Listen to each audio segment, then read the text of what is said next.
I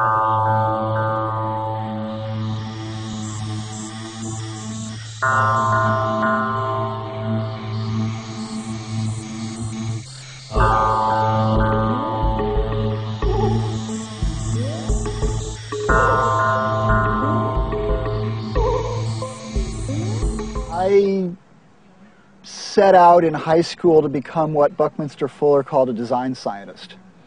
And undergraduate, I divided my time between sort of pure science and architecture studio. I look at the system as it stands as accelerating towards crises by itself on multiple fronts. And whether this will be, whether this is a cause for optimism or the opposite, I wouldn't want to say. I think it's actually a necessary part of what we have to traverse to go to, a future for the world. If you think about what happens at the moment that one's personal birth chart is imprinted, it's that moment of the first breath, but it's also that moment where you've come through the birth canal and you've basically had this confrontation with death. The full biological terror of not being able to breathe as you're born and having to take that first breath. It may be that the way we cross that transition can only be through some sort of near-death experience.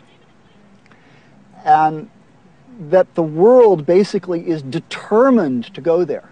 Because it certainly looks, when I look around, as if we keep having these forks in the road, like there's the rational way that we could go and we'd sort of smoothly get there, and there's the way that leads towards crisis. We're like, ooh, crisis, let's go there. And, on all fronts, we seem to be just determined to accelerate towards the wall. The myth we need to tell people has to be a material myth, because right now the culture is so locked into imagining that we're in a material world that unless you tell the culture a plausible story about matter, they won't believe it. They can't take in the psychic message of it. And so that's thrown me back into chemistry and thermodynamics and physics and making gasifiers.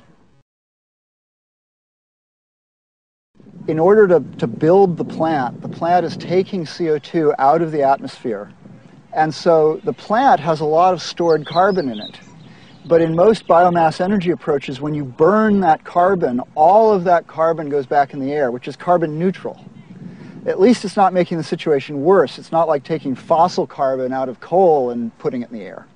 But by making charcoal and putting it back in the ground, we're not just carbon neutral, we're carbon negative. We're actually reversing climate change by taking about 20% of the carbon that was in the plant and locking it up in the ground. And the charcoal has all of the minerals that were in the plants. And when we do this, the soil becomes more fertile, it becomes able to hold more water, it becomes more drought resistant.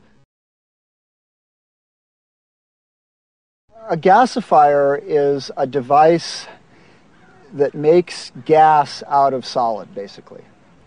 You're breaking down the carbohydrates into hydrogen gas and carbon monoxide. And so if you oxidize hydrogen, you get water. If you oxidize carbon monoxide, you get CO2. And so if you run that gas into an engine, you can ignite it with a spark and run a regular piston engine.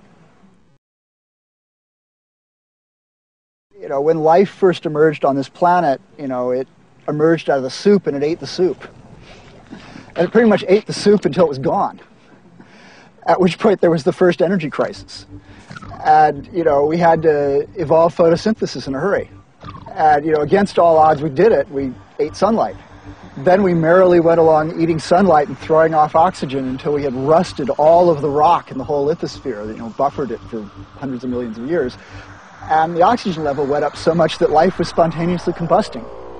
And that was the first climate crisis. And both that energy crisis and that climate crisis make our current one look like nothing.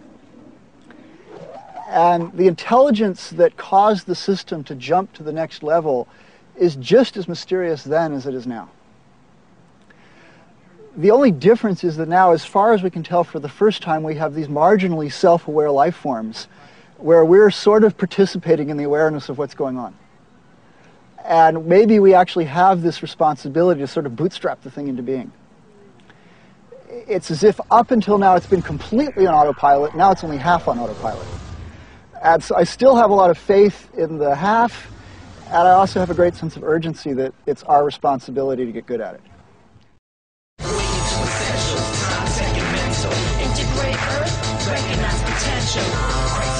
Opportunity. Are you waiting to be saved, or will you make yourself free?